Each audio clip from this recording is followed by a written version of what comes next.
basically what I'm going to be talking about in my Bannister Fletcher lectures at the Bartlett advert next month is the byproduct of probably for me the most important byproduct of being in Buffalo, which is a fossil industrial city, in which almost nothing has happened since about 1930 or thereabouts, with the result that its industrial archaeology is all above ground, some of it still in use, most of it too well built either to fall down or to be pulled down.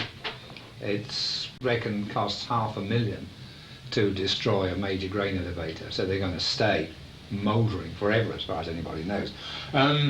But being in a city which is full of the presence of the kind of buildings which European architects picked up on in the period 1910 to 1925, and then not just the kind of buildings, but in some cases the actual self-same buildings.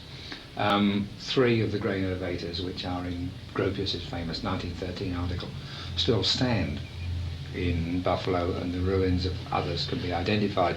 But what I'm going to do tonight, which is again a byproduct of this kind of hands-on experience of historic monuments of just before the modern movement, is to talk about one particular building which I think deserves a place in the canon of pioneer modern structures, even though it's not designed by any of the pioneers of the modern movement or anything like that, but because it also fits into the theme of the current series of fora, which I understand is quality, because it is one of the very best made buildings I've ever come across.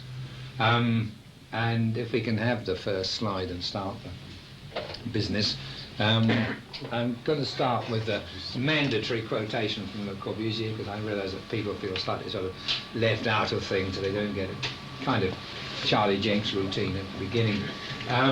But this is simply, in a sense, to locate the thing in my own experience. Going to Buffalo and seeing the kind of buildings that were there was like walking into a three-dimensional, full-scale representation of Les Trois Rappels à Messieurs les Architectes, to actually see in the real the kind of buildings which have been used to illustrate those famous chapters in Version Architecture. This is not necessarily a Buffalo building. It's not identified in Corb, and I don't actually know where it is, but it can stand for the moment, the whole class of buildings to which the one I'm going to talk about belongs. That is to say, the basic, very basic, reinforced concrete frame structures which US industry built for actually a very short period of time. I'll say more about this curious phenomenon in the Bannister Fletcher lectures, but the kind of building we're looking at here is a kind of building which has a very short lifespan in the history of American architecture. They didn't exist before about 1906. They had vanished by 1926 because they were in fact had become uneconomical to build multi-story frame structures like that, even though economics was the reason why they were created in the first place. Oh, I must have pressed the wrong button, have I? Progress of a sort. Now, the actual building I'm going to talk about at some length is one of the Larkin buildings which was not designed by Frank Lloyd Wright. It is a rather important issue because Frank Lloyd Wright's name understandably has diverted attention from the approximately 1 3/4 million square feet of Larkin property that still stand in Buffalo. I mean, you talk about the Larkin building in Buffalo, you're liable to get a blank look now and cries of which one. And this one, which is the last major construction project undertaken by the company, the RST warehouse. All the Larkin buildings were lettered, and this one is RST because, as you can see, it's divided into 3 parts.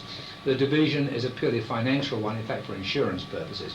The insurance companies are not unreasonable. They wouldn't insure the whole of that structure, which is in fact in built volume about twice the size of Cumbernauld Town Centre. Just a simple warehouse with 4 sets of railroad tracks through the bottom. This particular artist's impression of it was done for the Larkin Company when it had become no more than a property holding company long after the original trade had collapsed, and they were trying to flog off or rent out the property. In fact, you can see at the left-hand side of the screen 2 bridges connecting it to the next Larkin building to the left, which was the so-called P warehouse, which, other than the Frank Lloyd Wright structure, is the only other Larkin building which has been lost. That's a view of the site, aerial photograph taken in 1923. The Frank Lloyd Wright building is down there. There's the rest of the Larkin complex, you know, and you suddenly realise what a very small, if elegant, pimple on the face of the Larkin Company, Frank Lloyd Wright's masterpiece, was. There's a great deal of company history behind the Frank Lloyd Wright building, which I won't go into now. The building I'm going to talk about is this one, that's the RST warehouse. This is the P building, which has disappeared. That's gone, that's gone. All this still survives and in various ways is in use. Most of this, apart from this, which you can see is in reinforced concrete frame, in fact is in a late and slightly sophisticated version of what is, I don't know, the term doesn't really exist in England, it ought to, or in Europe generally, regular mill construction. That is to say, multi-storey industrial buildings with load-bearing external brick walls and a frame structure. In the case of all of these, it's a steel frame structure internally.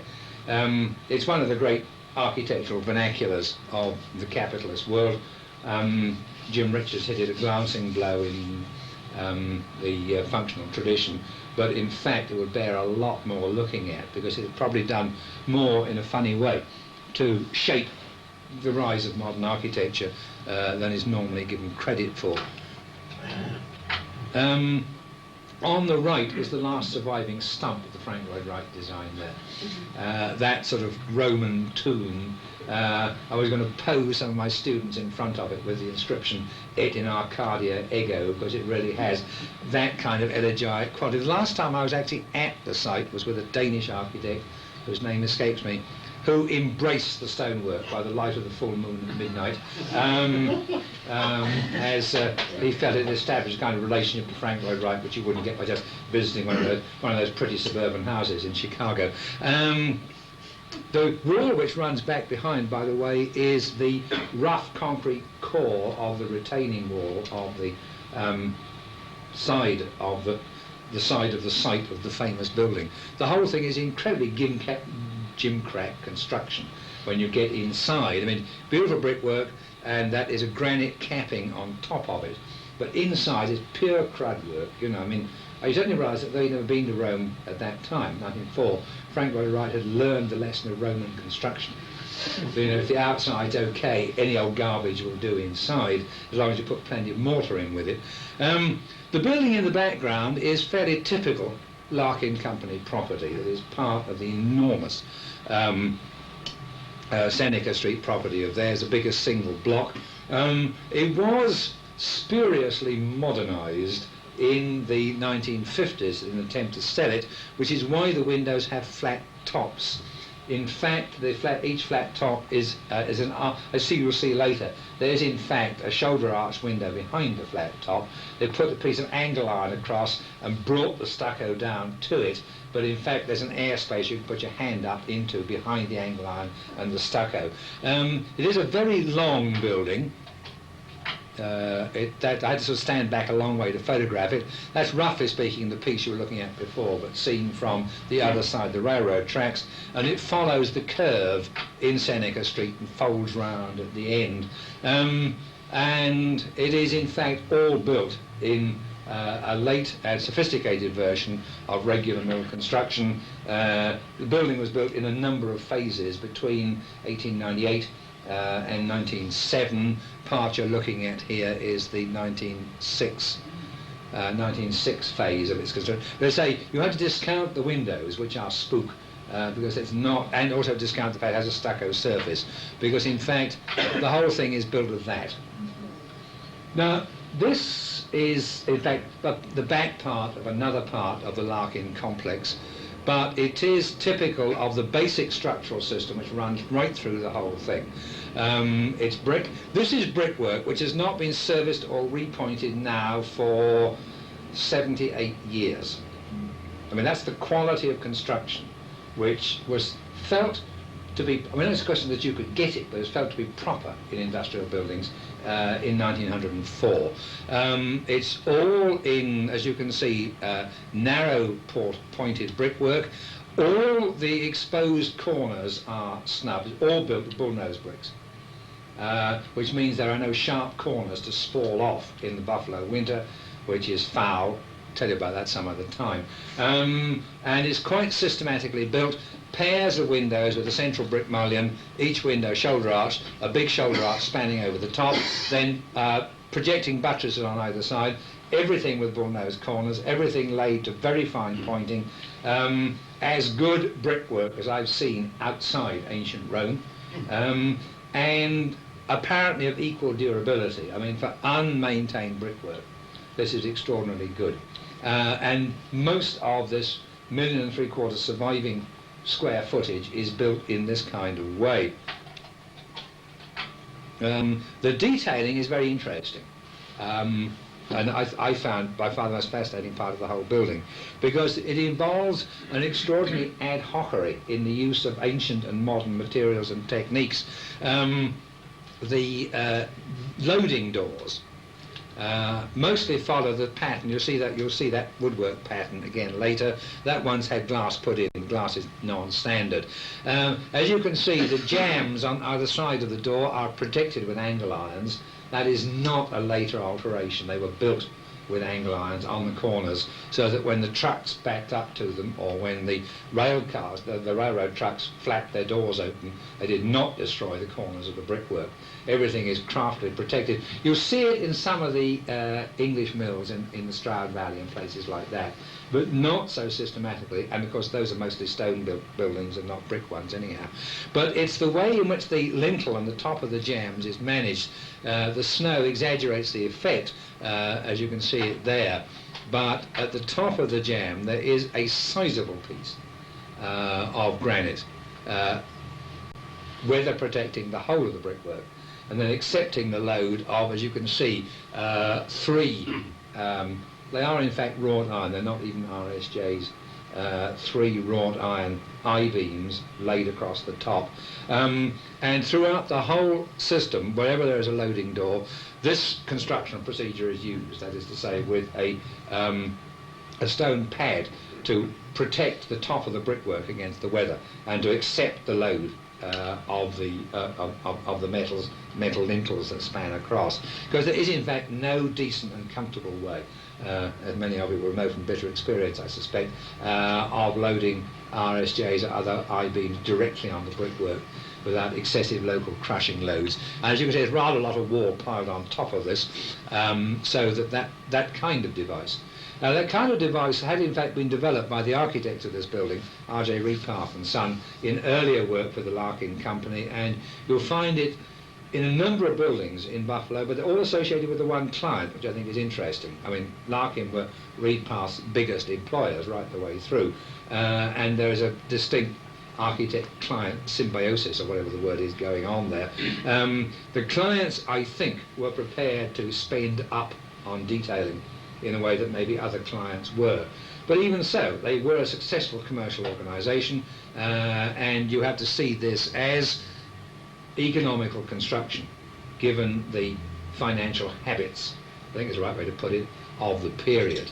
And as it is, ad hocery is interesting because it persists through later work, even when you might expect a consistent use of a single material, i.e. reinforced concrete, in later work for the Larkin Company. A degree of ad hocery persists, not just because of the Reedpaths, I think, but because, in fact, that pragmatism for which American architects and builders were praised in the 1920s, generally speaking, militated against being purist about materials if there was a simpler, cheaper or more workable way of dealing with a particular detailed problem. The origins of the American reinforced concrete frame now fairly clearly lie with one man, though I think has not been clearly brought into focus before, although he's mentioned in nearly every history of modern architecture, and that is Ernest L. Ransome. I'm not going to go into the Ransome story, which is quite a saga, which I'm sure will appeal to all patriotic Brits since he came from Ipswich.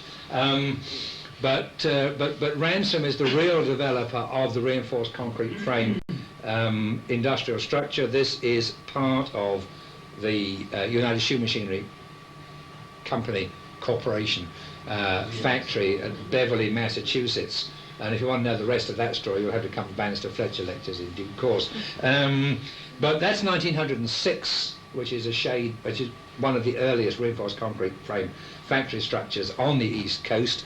And in fact, from 1902 onwards, Ransome was in possession of a, remember how to pronounce it in English, patented, not patented, patented construction process in reinforced concrete, in which the basic trick, in fact, was projecting the floors beyond the outside wall, and then, well, it hardly shows in the diagrams there from his book, slotting in concrete panels and windows between the uprights, which had grooves cast in the side. It's a straightforward panel and girder toy game form of construction, which in fact was not followed by other people, in a sense because it was too purist and there were simpler ways of dealing with the same problem. The reason why it was done at Beverly, Massachusetts, I think was quite simple, was, among other things, that, would you believe, Portland Cement Company were using the building, and in fact partly subsidising the building as a demonstration project of how to exploit reinforced concrete in industrial construction. But the appearance of the, as it were, diagrammatic reinforced concrete frame in the eastern states of America seems to have been almost entirely due to Ransome. I think it's quite likely other people arrived at somewhat similar concepts at the same time, but it's an extraordinary area of complete historical mush. Our view of the origins of reinforced concrete construction are so Europe-centred that we still cannot really see what people like Ransome, Charlie Turner and so on were doing in the States at that time. But anyway, so as far as the East Coast is concerned, and particularly as far as Boston architects and builders were concerned, that's a crucial thing that we'll see in a moment. As far as Boston was concerned, the appearance of Ransome's United Shoe Machinery Corporation building in 1906 is the beginning of the diagrammatic rectangular frame structure. As you can see, there's an awful lot of subclassical detailing still surviving here, but given the pressure of a fairly business-like market economy, those even simplified classical details were to disappear completely in buildings like Larkin RST. This is how it looks today, seen from the old rail yards immediately to the east of it. You can see the other Larkin buildings away on the right. RST was in fact built, and I have a marvellous run of construction photographs coming up in a moment, built between the middle of 1910 and early 1911. Actual building program for this enormous building was about 7 months altogether. I think we'll find that most of the photographs are dated, that I'll be showing you in a moment. The designers were the Boston industrial architecture firm of Lockwood Green.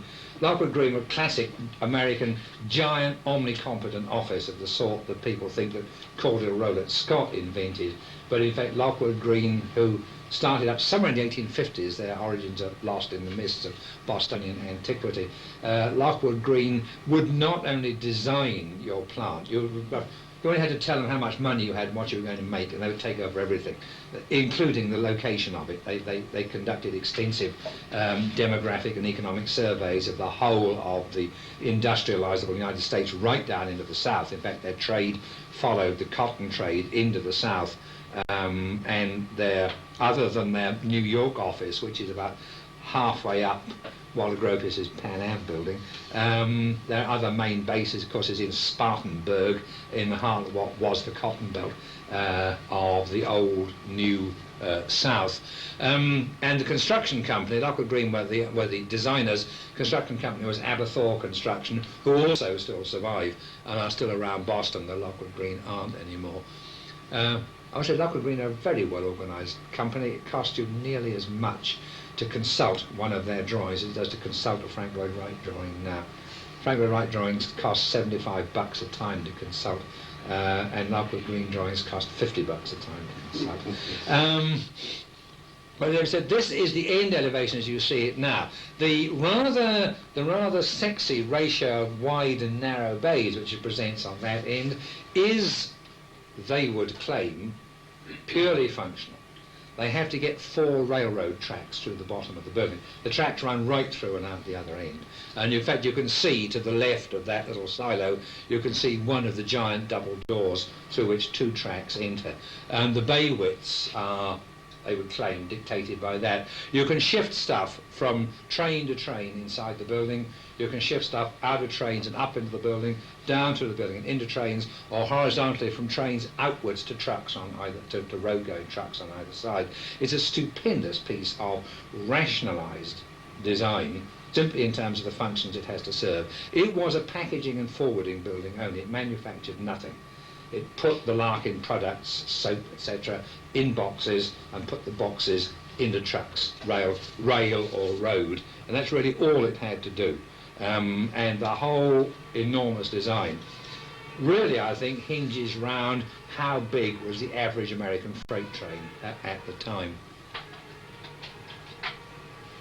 This is the first of the construction photographs. They're all dated in a rather confusing way, and in fact is the 17th of the 8th of can't be 1911. Yeah. No, in that case the dates must go backwards on this. Anyhow, that's, as you can see the previous Larkin buildings in the background, that is simply the cleared site with the materials coming in. There are the foundation holes dug. They don't do this kind of construction coverage nowadays. Apparently it was fairly common in the States in those days on major projects for the construction company to photograph the whole process and make a presentation album which they gave to the client. This album came back to Buffalo from Rochester, where it had gone with some other Larkin family documentation and was sold to one of the art historians in the university at Buffalo, under the impression on the part of the vendor, not of the purchaser, I'm glad to say, that it was in fact construction pictures of the Frank Lloyd Wright building. Anyway, so there are the post holes dug. This is where the excitement begins really. Here's the reinforcing going up. The reinforcing is in the form of hollow square lattice girders.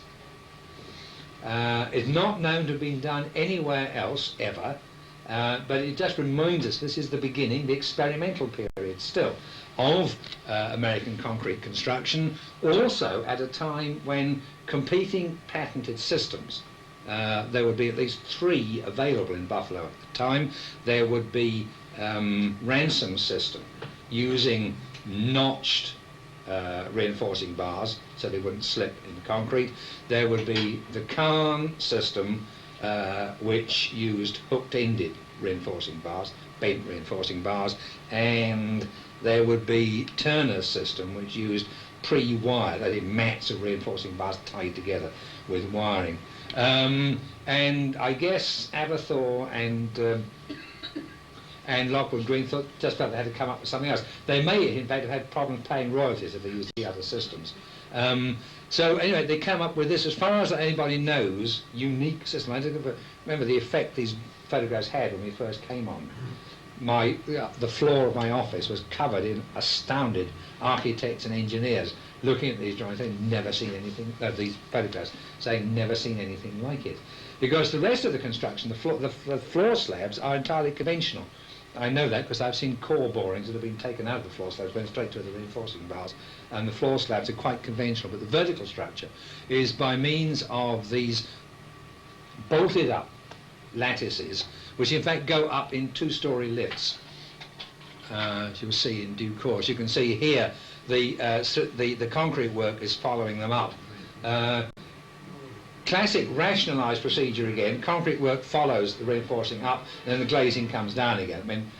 I mean, everyone knows that how you do this kind of building nowadays, but I think it was fairly fresh in those days. Interesting to see that the actual scaffolding inside is the usual prehistoric stuff that was used in most places. So nothing clever about the scaffolding. There you can see two-storey lifts of the vertical reinforcing going in. As you can see horizontally, they're tied together with very skinny bars indeed, and the horizontal element of the structure, in a sense, is only real when the floor slabs have been cast. And so it goes. That's nearly complete. That's up to the top floor slab is just beginning to be tied in there, and there it is right up to the top with the glazing beginning to go in. And that's the complete structure. It's 10 stories high. You know, it's a substantial structure in any way of looking at it. That's what the interiors are like. If you're into indoor drag strips, bowling alleys and things like that. The actual construction is, by the standards of the time, extremely conventional. That is to say, when you actually look at what you've got, allowing for the peculiarity of the columns, then the rest of it, with beams spanning between column heads and shear brackets fitted in between the column heads and the beams, is fairly basic construction. It's only what happens inside the columns which is odd. In fact, any building done by Charlie Turner from Minneapolis at this time would have a much more sophisticated column to floor slab relationship, because he pretty well got the mushroom capital worked out at about the same time as various European specialists had got the mushroom capital or its equivalent worked out. So this is still, in a sense, a kind of construction which thinks back to regular mill construction, where you have beams spanning between columns and then the floor, whatever the floor is made of, laid across the beams. This, I think, must be the top floor because the columns are a bit on the skinny side, and the general procedure, both in wood and steel and in concrete at this time, was to have standard sized columns up to all the main floors, and then probably halve the column section for the last floor, where it only had the last floor lift, where it only had the roof to support. And these look a bit on the skinny side to me.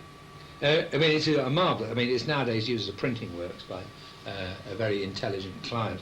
And these enormous clear spaces, of course, are perfect for not only for very long printing processes, but also for forklift truck handling of the product. And that's what the thing looks like nowadays, seen in its complete length. The symbols in the top corners of the building for the current owner's graphic controls, behind those are in fact still cast in place the logotype of the Larkin Company. It's an interesting elevation, this one, I think, because at face value, and as far as I can understand from company statements at the time, the actual layout is purely rational and economical, and yet the actual rhythm of bays and bay subdivisions and the major subdivisions caused by the elevators and so on is rather subtle and elegant. And what one finds about the whole of the facade treatment is that subtle and elegant really is an understatement.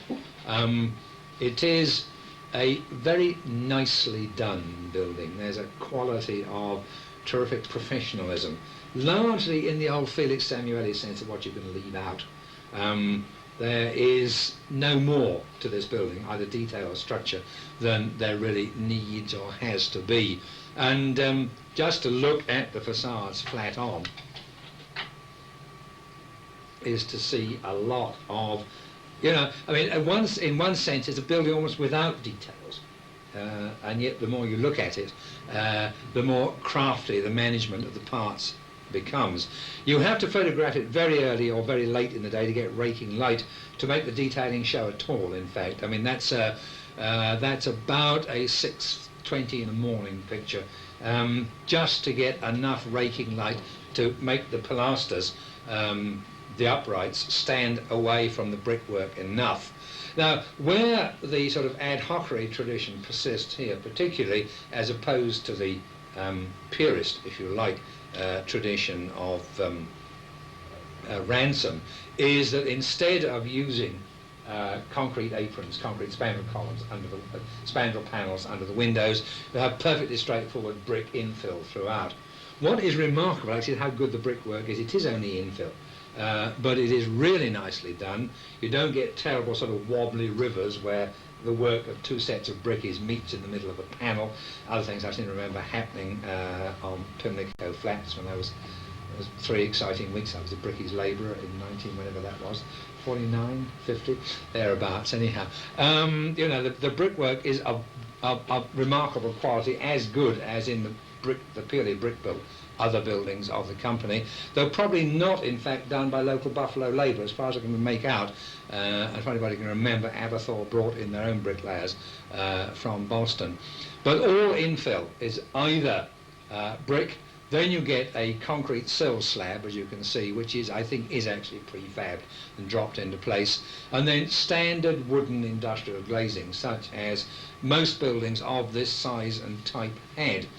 But when you said that, you said something fairly remarkable, because buildings of this size and type had only existed for about 3 years at the time, you know, and already the possibilities of very much larger scale glazing than you could do in a regular mill construction factory with very thick walls and therefore relatively small openings through the brickwork.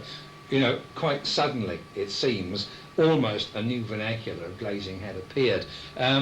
This glazing has not, in fact, stood the test of time all that well. In 70 years, it's got rather badly weathered in 70 years. You know. And the present owners are slowly replacing with fairly modest metal casement, and I think, alas, though I know perfectly well why, solar glass of a fairly dark brown. I mean, they had to, not on the other side of the building, which faces due south, they had to do something about solar heat gain, particularly as much of the interior has been broken up into fairly small office-type spaces now. But the actual quality of the work, you can see there better what the brickwork is like, and the detailing around things like doors and so forth. Again, you have the angle irons on the corners to stop the brickwork being destroyed, but you also now have a fairly solid bash bar top and bottom. That's quite a sizable and appears to be fabricated steel arrangement on the sill of the door, which enabled you in fact to back a truck hard up to it and not worry about the consequences. And one should, I think, remember that horse-drawn delivery trucks had nearly as many projecting, probably more projecting metal elements than modern gasoline-powered ones do. But interestingly enough, also a bash bar above to stop the upper works of the van or whatever destroying the lintel. There is in fact the concealed concrete lintel behind that visible bash bar at the top there. A sad little story, I think, about preservation of the purity of detailing. The present owners and occupiers, Graphic Controls, love the building. They just think it's absolutely terrific. They have spent rather a lot of money on its upkeep, and they regard it as one of the company's great assets to be in sole possession of this building. And they have been jealously true to, as it were, the inherent traditions of the structure, where the corners have got knocked off concrete work have been replaced and that kind of thing. But for some reason, presumably something to do with an insurance company, on that particular door you can see there, the need for some reason to place the burglar alarm exactly over the centre of the door means that the number has been displaced from the centre. All other doors, the number is centred over the top of the door. There must be some mysterious or amusing or disgusting story behind why in that one case the number has been displaced in that kind of way. But apart from that, you see the system there in its purity. That's one of the original doors with the diagonal braces still intact and in place. Everything around it, the brick, the concrete, the type and material of the fenestration is the building as it was built. And as I say, it is still very impressive for its sheer scale, for the consistency of its design. I mean, it's big enough that the consistency ought to be boring, but in fact it isn't. A wide variety of people who don't know the building have all made the same enthusiastic noises when taken to see it. I mean, you might, I think, well understand why John Winter should be knocked out by this building. You know, I never heard such cooing noises for a long time. But equally, William Geordie, also knocked out by it, and a whole list of other people, Peter Cook, you know.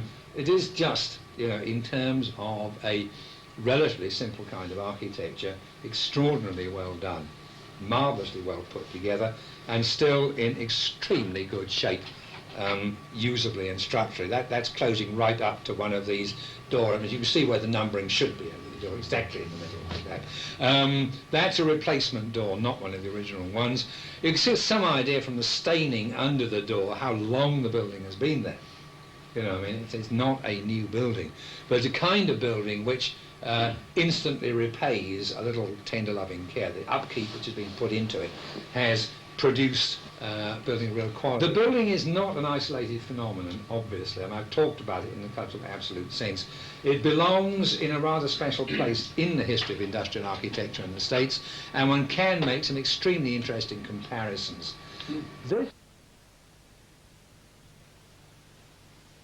I think the design company and the construction company were very well rehearsed, I think is the right way to put it by then. I would say Lockwood Green had been operating for some 60 odd years. They were the biggest package industrial building company in the country. I mean, and nearly all their successor companies are in fact split-offs. You know, particularly from the Spartanburg office, let's say top executives, you know, suddenly noticed a good contract coming up, went up on their own and did it. You know, they are part of the tradition of industrial construction in the States. Aberthorpe, you don't do an album like that unless you're proud of yourself, you know, proud of your company as a construction company. But the other thing I think which is crucial here is the change in the economics of factory buildings. I think really two things happened. Firstly, flow production effectively meant single-story factories, and the need to build substantial multi-story structures evaporated before 1920, effectively. You know, and in fact, I mean, all the good books about American industrial architecture draw attention to Albert Kahn building single-story production sheds, also in Buffalo for the Pierce Arab Car Company, as early as 1906. You know, I think that was one thing. Although the Albert Kahn stuff is in concrete work of not quite so good, but comparable quality. The other thing is that constant changes in the tax structure, which in the end made better sense not to invest heavily in the original building, but to write off more of your investment as continuous maintenance on a flimsy building. So the two things together, I think, more or less eradicated that kind of monumental construction and quite a lot of the skills that went with it. I think it took some time to happen. I mean, if the process had begun as early as 1906, which in Buffalo it visibly had, because there are in fact substantial single-story work sheds even earlier than Albert Kahn's stuff, and presumably there were in other cities, kind of vernacular level. I mean, someone was bound to notice that it makes sense to put stuff in one end of a shed and take the manufactured product out the other in a continuous flow. But I think probably the change in the tax structure was even more consequential. The two things between them anyhow wiped out any economic motivation to put up well-made substantial structures. Though I think, in a sense, there were almost no alternatives until reinforced concrete construction came in, which really is the first of the lightweight construction techniques. I mean, we don't think of concrete as lightweight, but just a concrete frame with single-skin brickwork and glazing infill is considerably lighter than the equivalent building in regular mill construction, where the walls are 4 feet thick brickwork at the bottom. You know, I mean, there's a lot less building in the concrete version. And probably you've got some kind of flywheel effect coming through of sort of the monumental and necessary sound construction principles of the brick phase come through. Ransom himself comments on the point where shoulder arch windows disappear from his concrete work. You know, so you get a sense of this brickwork tradition coming through until about 1906 in Ransom's work. He's still thinking in terms of at least the aesthetics of brick construction, even though he's building reinforced concrete frames. And I think there is that tradition which comes through from the 19th century. When in brick you had to build well or the damn thing fell down or fell apart. And, as I say, I think the change... I mean, everybody in the States says it's the change in the tax structure. I think there's more to it than that. How do you account for the same thing happening here then? Is it just fashion that real building went? Well, I've equally been told it's changing the tax structure here. And I tell you who told me, John Winter too. Hmm? I mean, in most parts of the world, in fact, the tax arrangements have changed in such a way that it discourages actively or mildly a major initial investment. It makes it better sense to make a smaller initial investment and then put more money into maintenance, more money into services, more money into energy consumption, and write that off as running costs. This was a warehouse building, wasn't it? Yes, right. What did Larkin produce, if anything?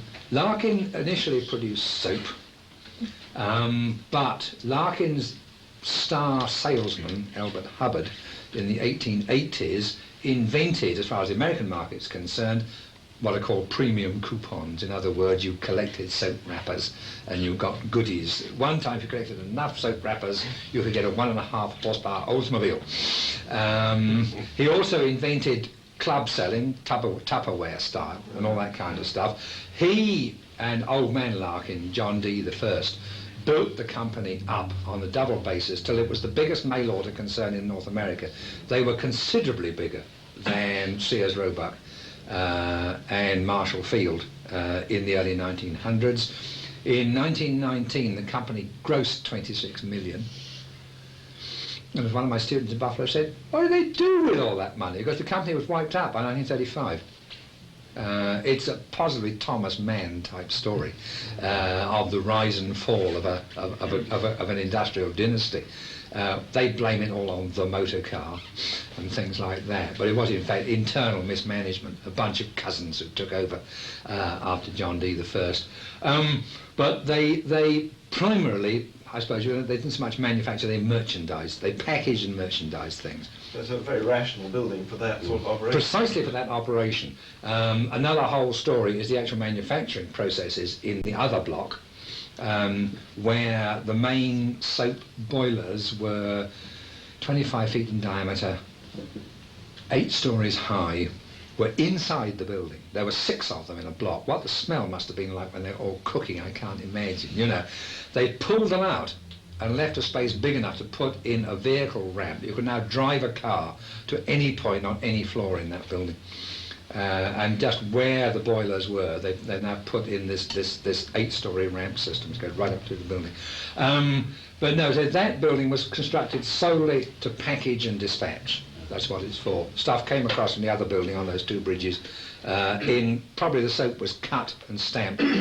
So the soap was still wire cut. They would make a cake of soap 25 feet in diameter, so not, alas, 8 stories high. And then, you know, like an egg slicer with wires, reduce it, and then reduce it, and then reduce it till finally you get cakes that kind of big, which then went through a press which stamped the company logo and so on, and gave them nice rounded corners and all the usual things, you know. Then wrapped, and then went through into the RST building, be put in boxes, the boxes put in crates, you know, and then in railroad trucks and so on, and dispatched. Because although the bulk of the business was in the eastern United States, they did have pocket markets elsewhere. For instance, in all the more intellectual parts of the United States, I could identify Larkin markets. You know, identify them from the Larkin Company cookbook, which someone gave us, which gives the source of all the recipes. And so you get a cluster around Berkeley, a cluster around San Diego, a cluster around Albuquerque, clusters in those kind of sort of progressive places all over the States, and then the big market was from Chicago eastwards, near enough. And most of it obviously in New York State, Ohio, and Pennsylvania generally. But they were primarily a merchandising operation in its full flight. And what was in the Frank Lloyd Wright building was the filing system which controlled it all. I mean, the building is persistently mislabeled factory in quite a lot of the history books, but quite simply was the administrative brain of the whole operation. And the RST came from letters of the alphabet, did it? Yeah, simply in the It just said firmly R&R terminal on the top, didn't it? Oh, that right there. No, that was. I don't know what that's supposed to be. Something street. Railroad terminal, I assume. I presume the railroad terminal building. This is also occasionally referred to as the terminal building. You know, on Van Rensselaer Street. Yes. It wasn't Rensselaer ST. No, because the Frank Lloyd Wright building was, when the Frank Lloyd Wright building was completed, they then reclassified all the buildings, and the Frank Lloyd Wright building became A, Larkin A, you know. Larkin B was rebuilt and disappeared. Larkin C was rebuilt and disappeared and became that small reinforced concrete insert in the back of the big block, and then the rest of the big block is letters as far as L. The powerhouse was the back of the powerhouse is M and N, I remember. P was the other block that was pulled down, and then RST. There's no Q block that I know of. RST, and RST is the end of the alphabetical listing. Going back to the detailing a minute, have Yeah. you discovered much about their shuttering techniques? Whether Aberfoyle used particular prefab techniques for shuttering? It appears to have been ply shuttering with a fillet in the corner, the triangular fillet in the corner, because that's exactly the shape of the columns now.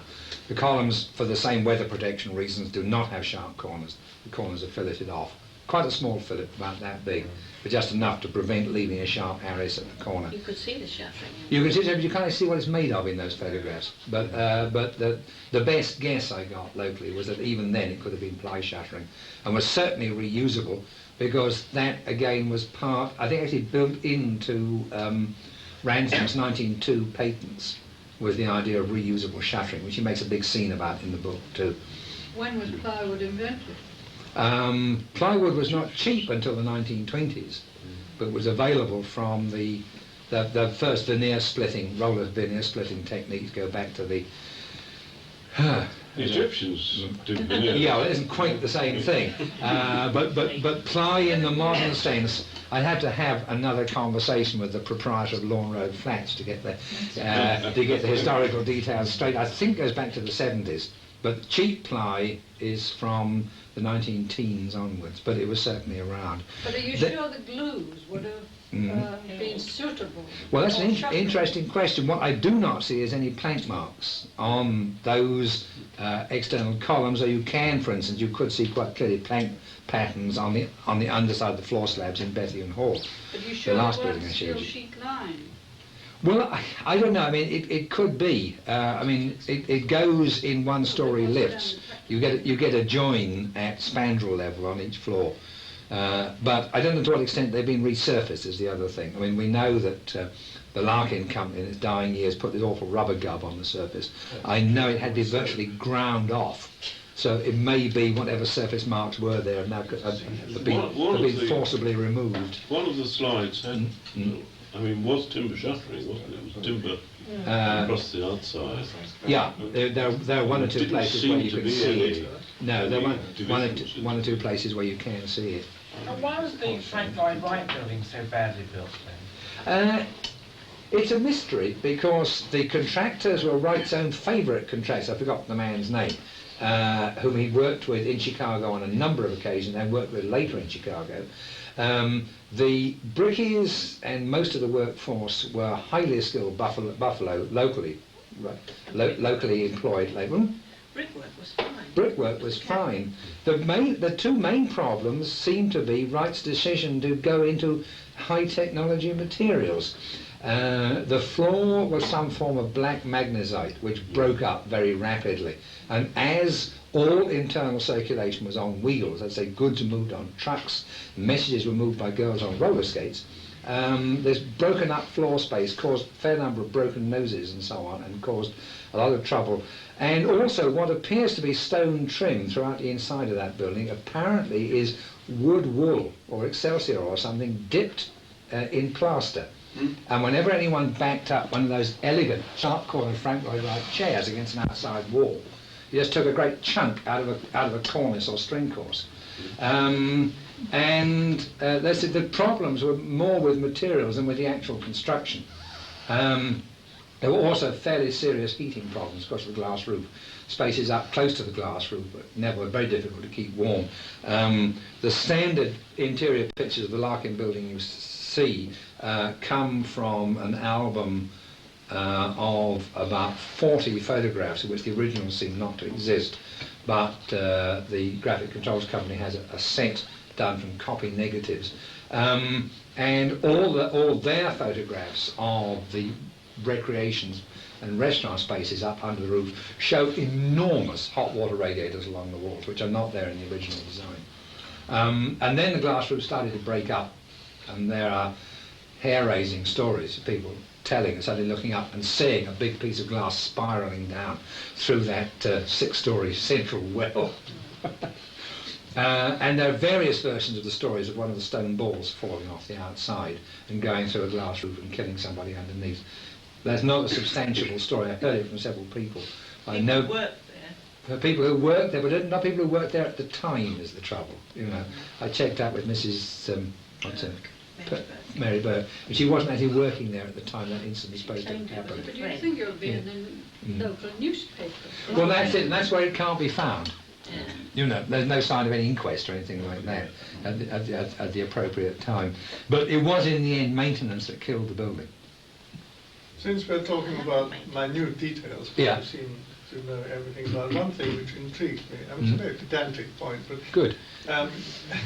these doorways Mhm. which have the protective angles on the sides, on the bottom, and a lintel across. Yeah. The lintel was held on with bolts, Yeah, and there was one in the centre, Mhm. and then there were two. yeah, And on the left-hand side only was an odd one. I know. Every picture. I know. Do you know the answer to that? No, and nobody can explain it either. One of the bays doesn't. Hmm? One of the bays only had 5. I was Yeah, right. it's a complete mystery. Nobody can explain it. It's almost completely consistent right through the building. I mean, it is just occasionally sufficiently. I think about 4 places where it doesn't happen. Suggests it might be one of those extraordinary accidents caused by cutting up standard pieces of steel or something like that. I don't know. But I never got. I mean, there's still a number of aspects of the building which are mystifying, and you know, whatever it is, $50 a document to consult. It's going to take quite a long time to find out why it's like that. Most of the drawings do seem to survive.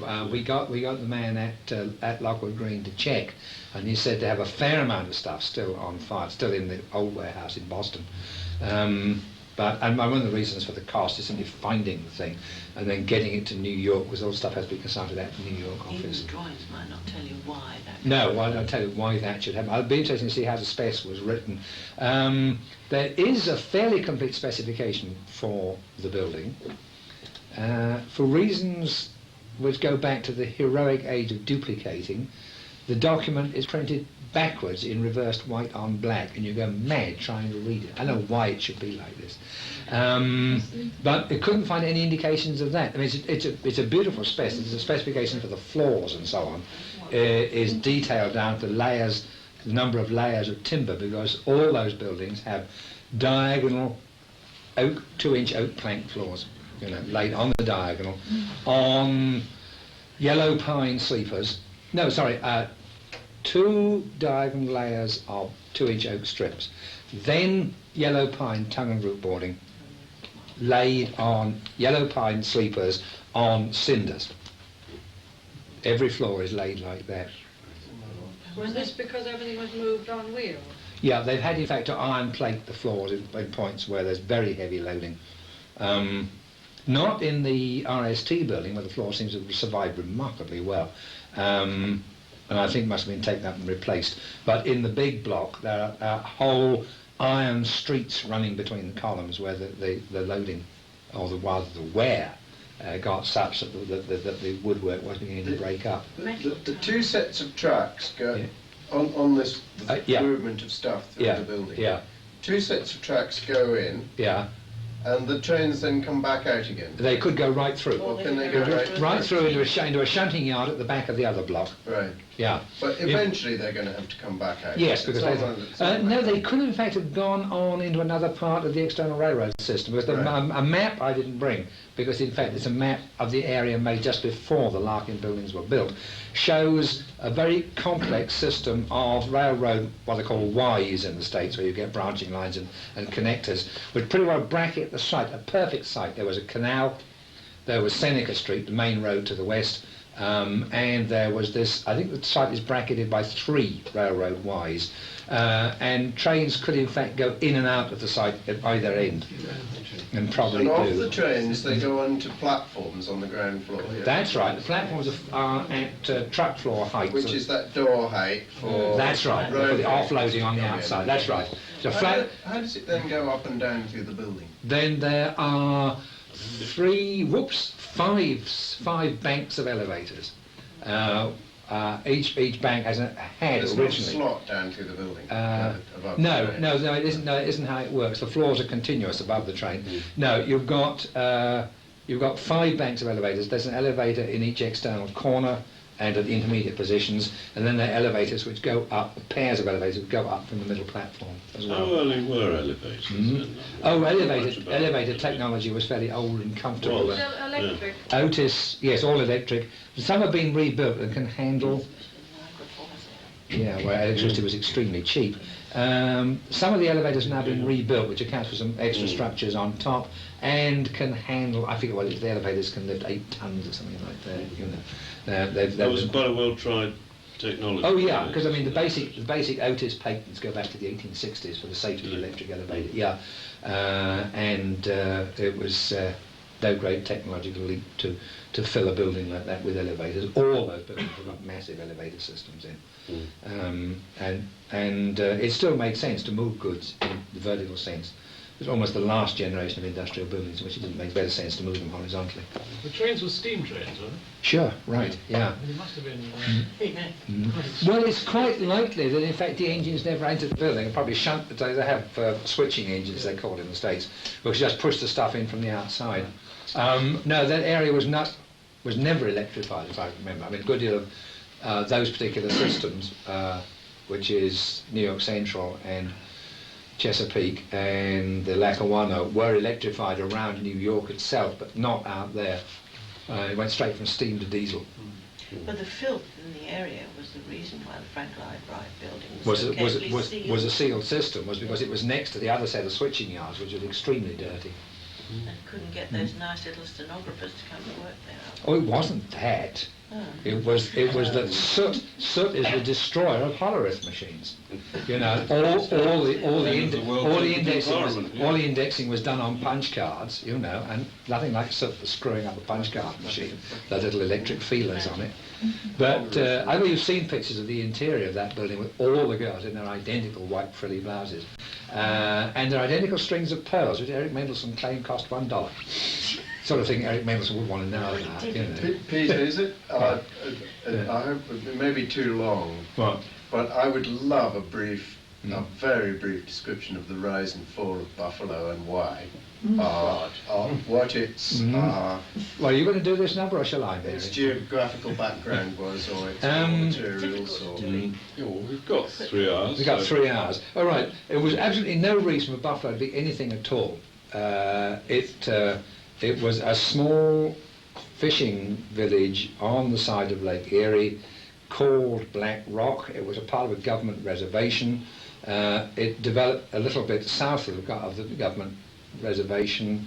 A man called Joseph Ellicott laid out a simplified town plan with radiating roads.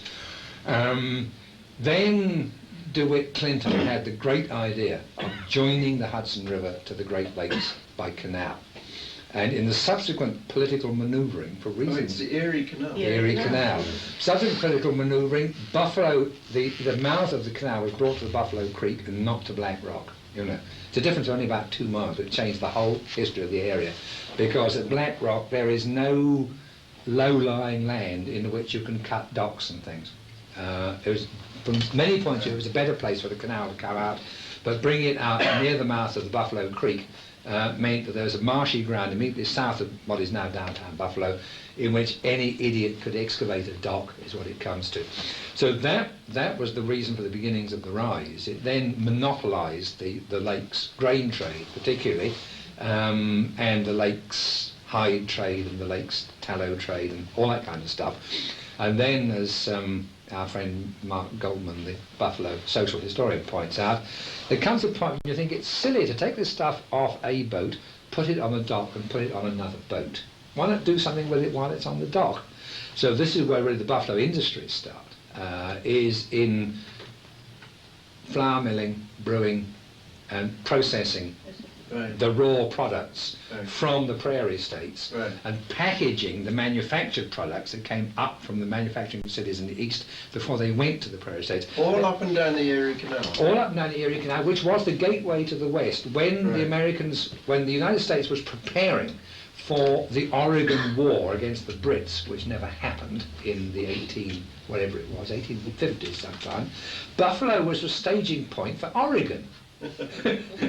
was the last piece of civilized transportation on the way to Oregon, you know. And so it's dead now. Yeah, I mean, no. So the rise of the city takes off from there. But what I think was even more crucial was that at the end of the century, when George Westinghouse made cheap power available from Niagara Falls, you know.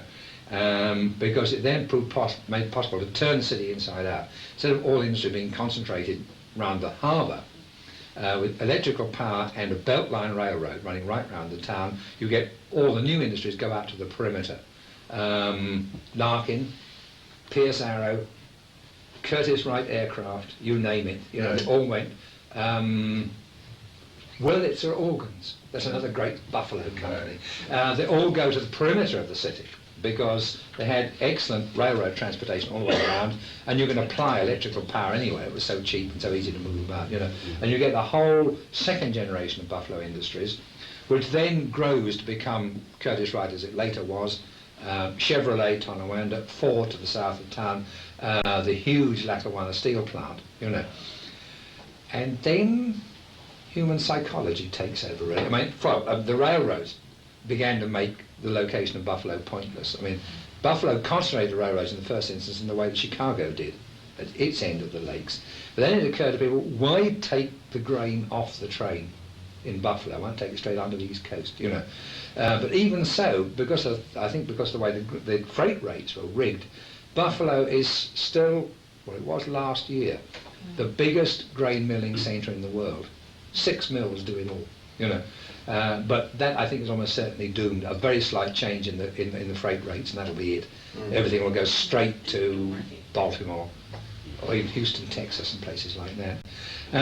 But psychologically, what happened is very interesting. The city built itself up to about 1910 to a position of wealth, opulence, and culture, which is really unbelievable. I mean, the great basic collections at the Museum of Modern Art are what? The A. Conger Goodyear collection. Goodyear were Buffalo rubber manufacturers, you know. And the area immediately north of where we lived in Buffalo was full of these huge mansions, each of which was a major technological fortune, you know. And then culture took over, and they didn't like trade, you know. Right. You know, I mean, it became a standard joke with us when we were first in Buffalo. I met this man called Ted Hengerer, who was, for one exciting year, the chairman of the local Society of Architectural Historians. Basically, he's into real estate. The biggest store on Buffalo's Main Street, and the oldest, is Hengerer's. So I said, "Oh, I've seen your store." This is the first time I met him. He said, "Oh, we don't have the store anymore." And this is the Buffalo story. They took the money and they ran to East Aurora. Right. East Aurora is the pretty suburb where Albert Hubbard had his Roycrofters, crafts people and that kind of stuff. And they took the money and ran, and they bred horses, and they still do it. There's a local joke about one of the mafiosi who was buying a house in East Aurora. And someone said to Seymour Knox of Albright Knox Art Gallery, fame, Buffalo's last living millionaire, said, "Do you think it's all right for him to go to East Aurora, Seymour?" And Seymour said, "Oh, he's ready for it."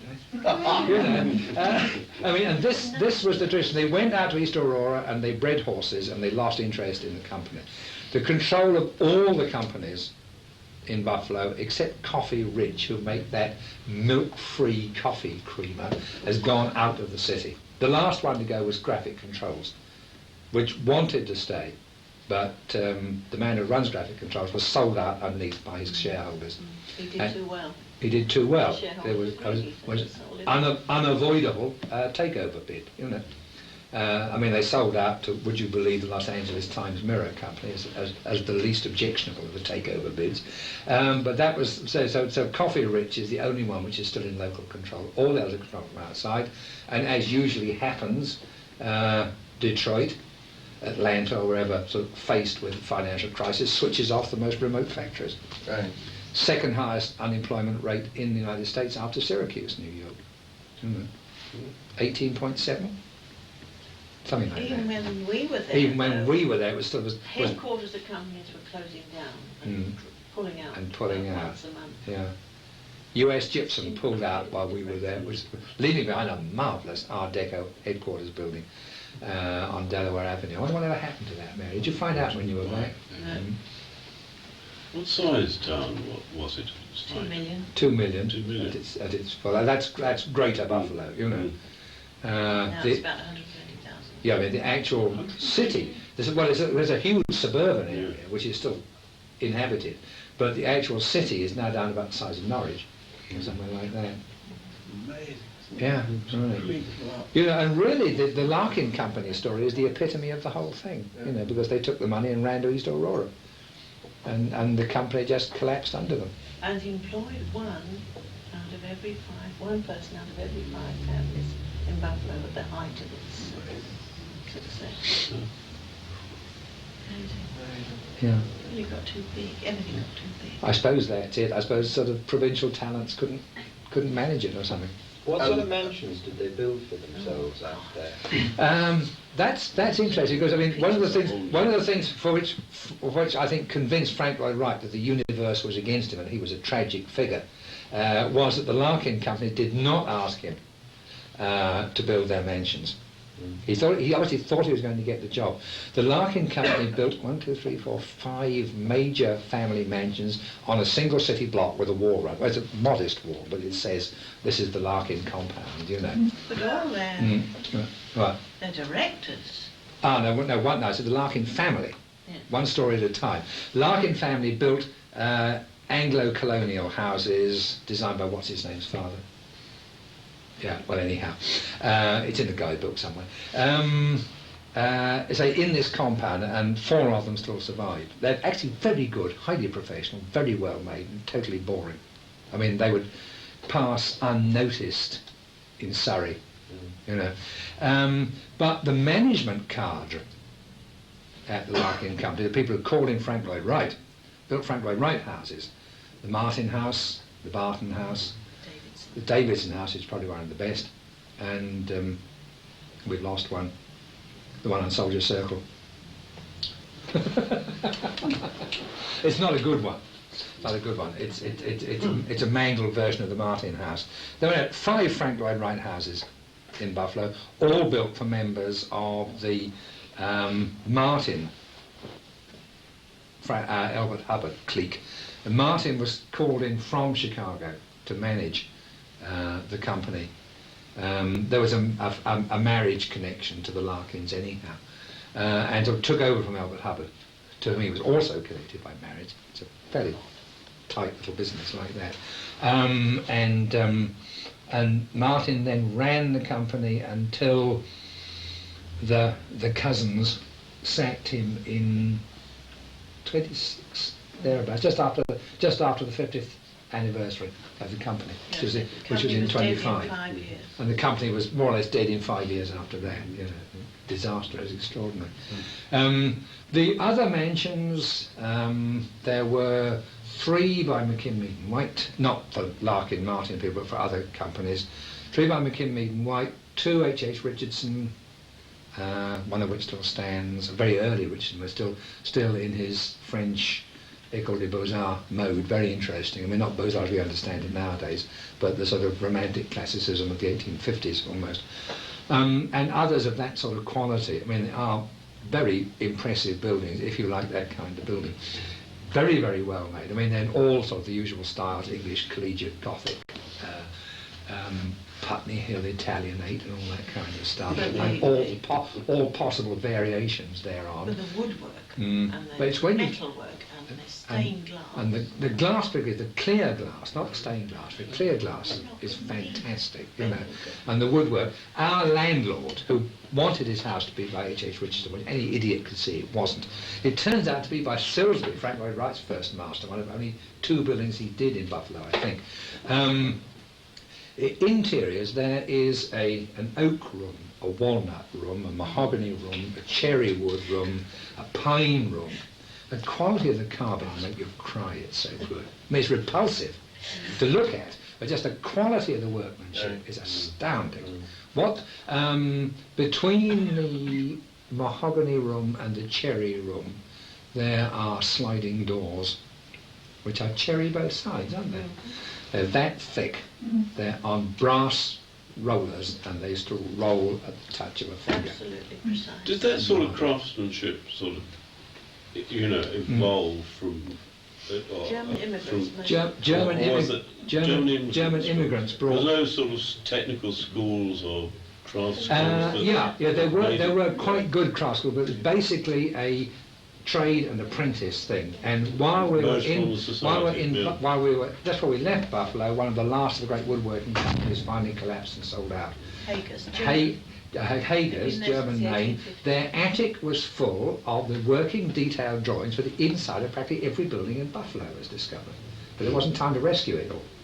One of my students got about half of it into black plastic bags in the heat of the summer. They've got it all now. Did they get all the rest of it out? Oh, I didn't know that. Oh, that's good news. None of this could be done without these... No, these quite. crafts, could it? And you know who killed the craftsmanship? Frank Lloyd Wright. Really? The Frank Lloyd Wright buildings are free of craftsmanship. They have elaborate mouldings built up of little separate rectangular pieces of wood and nailed into place. He designed the craftsman out. Well, he claimed his clients couldn't afford it. I mean, it actually says somewhere, you know, that you can no longer afford that kind of stuff. Which, of course, people have been saying that 15-year intervals ever since Adam was a lad, but still. And produced this extraordinarily richly modelled architecture without any carving in it at all. Eleanor Larrabee, who lives in the Martin House now, when she lives there, Barton House rather, has a cigar box full of little strips of wood which fall out of various places in the house from between the non-mouldings, and which he taps back into other places where gaps are beginning to appear.